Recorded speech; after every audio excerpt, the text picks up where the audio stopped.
जय हिंद दोस्तों, आप सभी का मेरा यूट्यूब चैनल मनंत क्लासेस में स्वागत है। आज हम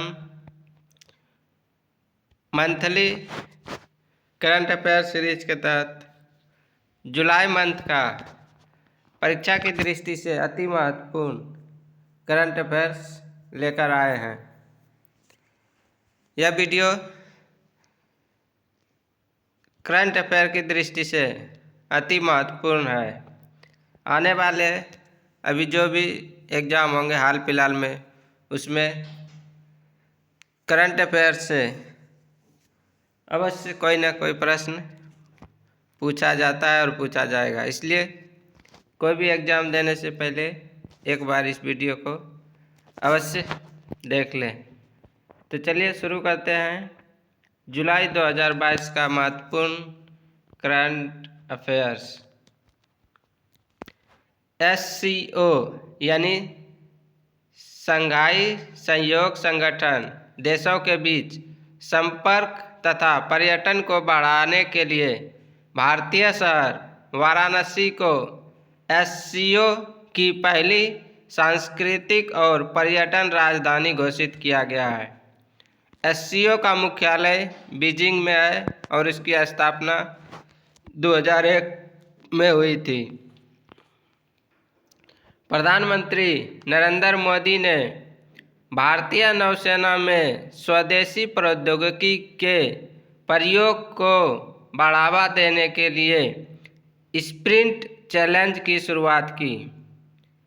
हिमाचल प्रदेश राज्य के सभी पंजीकृत वाणिज्यिक वाहनों को इमरजेंसी रिस्पांस सपोर्ट सिस्टम से जोड़ने वाला पहला भारतीय राज्य बन गया है। इसके माध्यम से इन वाहनों को कहीं भी ट्रैक किया जा सकता है। मध्य प्रदेश का बुरहानपुर जिला हर घर नल का जल वाला देश का पहला जिला बन गया है। जिले के 254 गांवों को नल का साफ पानी मिल रहा है। निर्माण कार्यक्रम IIT कानपुर द्वारा विज्ञान एवं प्रौद्योगिकी विभाग के सहयोग से शुरू किया गया। निर्माण कार्यक्रम का उद्देश्य स्वास्थ्य सेवा तथा कृषि क्षेत्र से जुड़े 15 स्टार्टअप को निर्माण करना है। हाल ही में राजस्थान ने केवल महिलाओं द्वारा संचालित बैंक राजस्थान महिला निधि स्थापित करने की घोषणा की। इसके लिए राजस्थान ने तेलंगाना के साथ समझौता किया है। राजस्थान में भारत की पहली आर्टिफिशियल इंटेलिजेंस आधारित डिजिटल लोक अदालत की शुरुआत की गई। हाल ही में केरल की अपनी इंटरनेट सेवा केरल फाइबर ऑप्टिक नेटवर्क शुरू करने वाला भारत का पहला राज्य बन गया है। इसका उद्देश्य राज्य में डिजिटल अंतर को खत्म करना तथा शिक्षा, स्वास्थ्य, कृषि, बुनियादी ढांचे आदि का विकास करना है। हाल ही में उपभोक्ता मामलों के विभाग ने उपभोक्ताओं के अधिकारों के बारे में जागरूकता बढ़ाने के लिए जागृति नामक शुभंकर लॉन्च किया। हाल ही में गुजरात सेमीकंडक्टर नीति 2022-27 शुरू करने वाला भारत का पहला राज्य बन गया है। इसका उद्देश्य अगले 5 वर्षों में राज्य में 2 लाख नए रोजगार का सृजन करना है। केंद्रीय विद्युत मंत्रालय द्वारा विशाखापत्तनम में उज्ज्वल भारत उज्ज्वल भविष्य उत्सव का आयोजन किया गया। इसका आयोजन बिजली क्षेत्र में हुए सुधार का जश्न मनाने के लिए किया गया। केंद्रीय गृह मंत्री अमित शाह ने गांधीनगर में नागरिकों को वाहन और मोबाइल की चोरी की ऑनलाइन शिकायत दर्ज कराने के लिए eFIR प्रणाली की शुरुआत की। महाराष्ट्र में स्थित जवाहरलाल नेहरू बंदरगाह 100% लैंडलॉर्ड मॉडल 12 भारत का पहला बंदरगाह बन गया है, जहां सभी बर्थ यानी गोदियां का संचालन पीपीपी यानी कि सार्वजनिक निजी भागीदारी मॉडल पर किया जाएगा। हाल ही में प्रधानमंत्री नरेंद्र मोदी ने गांधीनगर में अंतर्राष्ट्रीय वित्तीय सेवा केंद्र में भारत के पहले अंतर्राष्ट्रीय बुलियन एक्सचेंज की शुरुआत की। इस एक्सचेंज के जरिए भारत में सोने का आयात बढ़ेगा, साथ ही निवेश में जवाबदेहिता सुनिश्चित होगी। सामाजिक न्याय और अधिकारिता मंत्रालय तथा केंद्रीय आवास एवं शहरी मंत्रालय द्वारा संयुक्त रूप से नमस्ते नामक राष्ट्रीय कार्य योजना शुरू की गई। इसका उद्देश्य सीवर और सेप्टिक टैंक सफाई कर्मचारियों को वैकल्पिक आजीविका सहायता प्रदान करना है। केंद्रीय ग्रामीण विकास एवं पंचायती राज मंत्री गिरिराज सिंह ने नई दिल्ली में राष्ट्रीय वाटरशेड सम्मेलन 2022 का उद्घाटन किया। इसका उद्देश्य प्रति भूमि के सतत उपयोग को बढ़ावा देना तथा किसानों की आय बढ़ाने में योगदान देना है।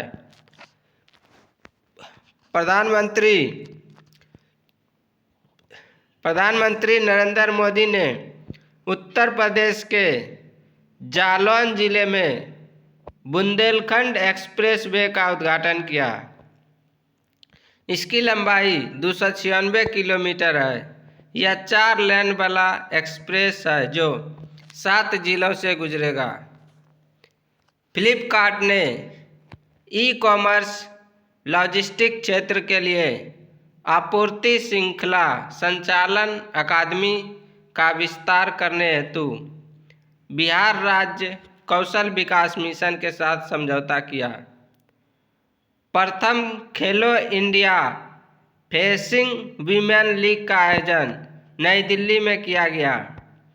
यह अपनी तरह की पहली महिला राष्ट्रीय तलवारबाजी प्रतियोगिता है।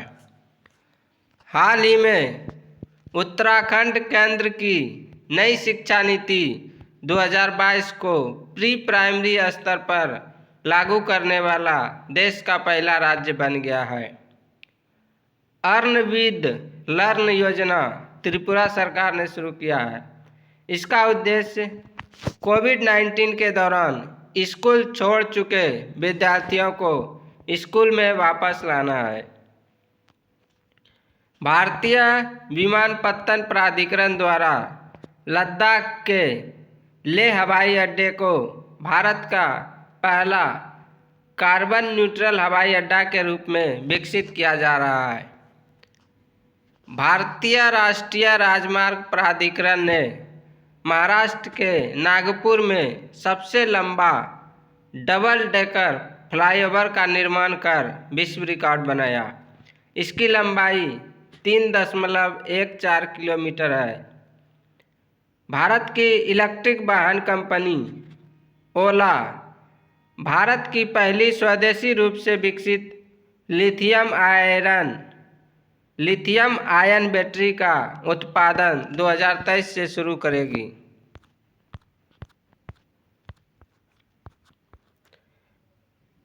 जुलाई 2022 को प्रधानमंत्री नरेंद्र मोदी ने झारखंड में बाबा बैद्यनाथ मंदिर को सीधी कनेक्टिविटी प्रदान करने के लिए देवघर हवाई अड्डे का उद्घाटन किया।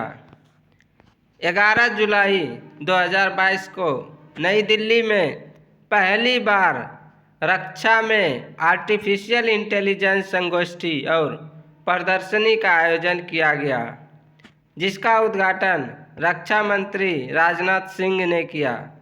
इस दौरान रक्षा के क्षेत्र में सक्षम AI आधारित तकनीकों को प्रदर्शित किया गया।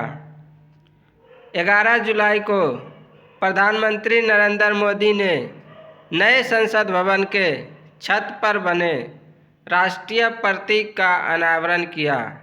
इस प्रतीक की ऊंचाई 6.5 मीटर तथा वजन 9500 किलोग्राम है, जो कांसे से निर्मित है। हाल ही में टाइम मैगजीन द्वारा जारी the world's greatest places of 2022 में भारत के 2 स्थानों केरल तथा अहमदाबाद को शामिल किया गया है। एनटीपीसी लिमिटेड ने तेलंगाना में भारत की सबसे बड़ी तैरती सौर परियोजना Ramagundam floating solar PV project की शुरुआत की। इसकी क्षमता 100 मेगावाट है। भारतीय सेना ने राजस्थान के जोधपुर में सुरक्षा मंथन 2022 का आयोजन किया। इस दौरान भारतीय सेना, सीमा सुरक्षा बल तथा तटरक्षक बल ने सीमा पर घुसपैठ तथा आतंकवादी खतरे से निपटने की रणनीति बनाई।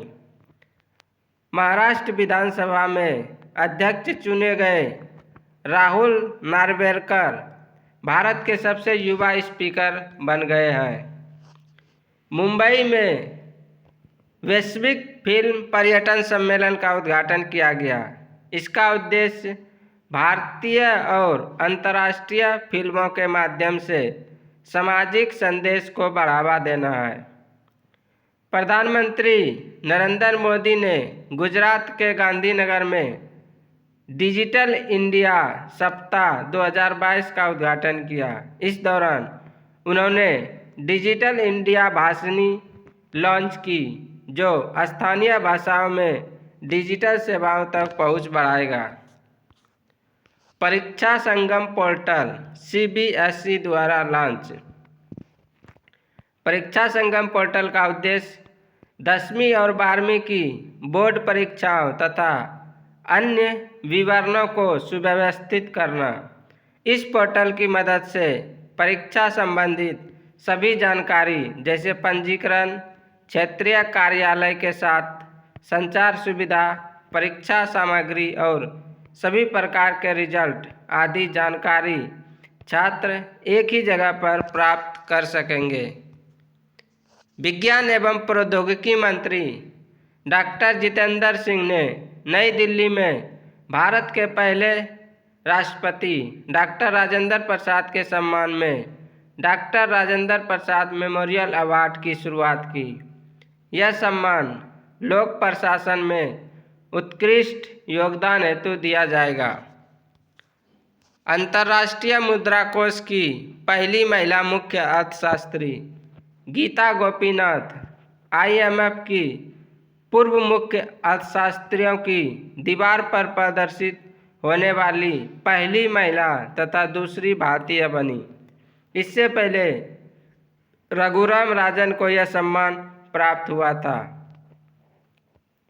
प्रधानमंत्री नरेंद्र मोदी ने नई शिक्षा नीति के बेहतर कार्यान्वयन के लिए वाराणसी में अखिल भारतीय शिक्षा समागम का उद्घाटन किया। उन्होंने वहां अक्षय पात्र मिड डे मील रसोई का भी उद्घाटन किया। राज्य स्टार्टअप रैंकिंग 2022 वाणिज्य और उद्योग मंत्रालय द्वारा जारी किया गया। स्टार्टअप रैंकिंग 2021 में सर्वश्रेष्ठ प्रदर्शन गुजरात और कर्नाटक का रहा। छोटे राज्यों में प्रथम मेघालय का। केंद्रीय गृह मंत्री अमित शाह ने श्रीनगर में स्वामी रामानुजाचार्य की स्टैच्यू ऑफ पीस का अनावरण किया। पर्यावरण, वन एवं जलवायु परिवर्तन मंत्रालय ने 8 जुलाई को नई दिल्ली के ताल कटोरा स्टेडियम में हरियाली महोत्सव 2022 का आयोजन किया गया। इसका उद्देश्य भावी पीढ़ियों के लिए पेड़ों के महत्व के बारे में जागरूकता बढ़ाना है। 30 जून 2022 को नई दिल्ली के विज्ञान भवन में उद्यमी भारत कार्यक्रम का आयोजन किया गया, जिसमें प्रधानमंत्री नरेंद्र मोदी ने भाग लिया। इस दौरान उन्होंने rising and accelerating MSME program योजना, प्रधानमंत्री रोजगार सृजन योजना आदि का शुभारंभ किया। नई दिल्ली के विज्ञान भवन में आर्थिक मामलों के विभाग ने पहले अरुण जेटली स्मृति व्याख्यान का आयोजन किया, जिसमें प्रधानमंत्री नरेंद्र मोदी ने भाग लिया। हाल ही में उत्तर प्रदेश देश में 13 एक्सप्रेसवे वाला पहला राज्य बन गया है। उत्तर प्रदेश में भारत के एक्सप्रेसवे का सबसे बड़ा नेटवर्क है। केंद्रीय वाणिज्य मंत्री पीयूष गोयल की जगह नीति आयोग के पूर्व सीईओ अमिताभ कांत को G20 का शेरपा नियुक्त किया गया। स्वच्छ सागर सुरक्षित सागर अभियान केंद्र सरकार द्वारा पृथ्वी विज्ञान मंत्रालय, पर्यावरण मंत्रालय तथा तटरक्षक बल के सहयोग से शुरू किया गया। इसका उद्देश्य 3 जुलाई से 17 सितंबर 2022 तक 75 दिनों के लिए 75 समुद्री तटों पर सफाई अभियान चलाया जाएगा। इसके स्वैच्छिक पंजीकरण के लिए इको मित्र ऐप भी लॉन्च किया गया।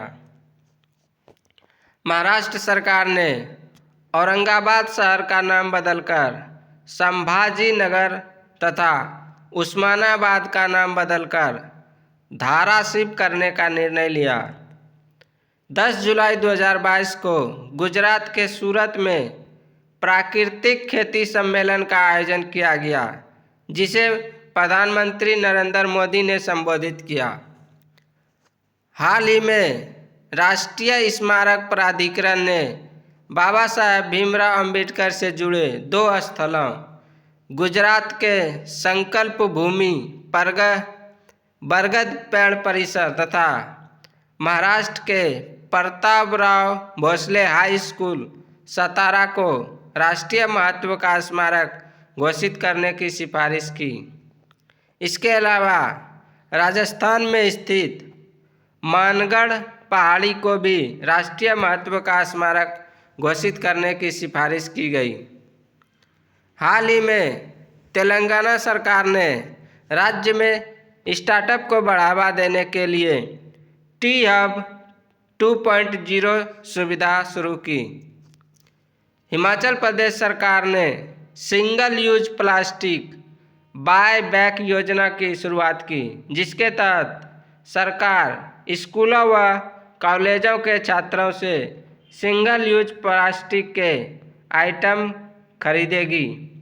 केंद्र सरकार द्वारा 1 जुलाई 2022 से सिंगल यूज प्लास्टिक प्रतिबंधित कर दिया गया है। उत्तर प्रदेश सरकार द्वारा हर परिवार के कम से कम एक सदस्य को रोजगार दिलाने के लिए फैमिली कार्ड जारी करने की घोषणा की गई। इसके तहत स्वरोजगार या सरकारी नौकरी से वंचित परिवार को चिन्हित किया जाएगा। हाल ही में उद्योग और आंतरिक व्यापार संवर्धन विभाग DPIIT द्वारा जारी ईज ऑफ डूइंग बिजनेस सूचकांक में आंध्र प्रदेश, गुजरात और तेलंगाना शीर्ष 3 राज्य हैं। आज का यानी जुलाई 2022 का महत्वपूर्ण करंट अफेयर्स आज हम यहीं पर समाप्त करते हैं। आप लोगों को मेरा वीडियो कैसा लगता है कृपया करके कमेंट में अवश्य बताएं। जय हिंद, धन्यवाद।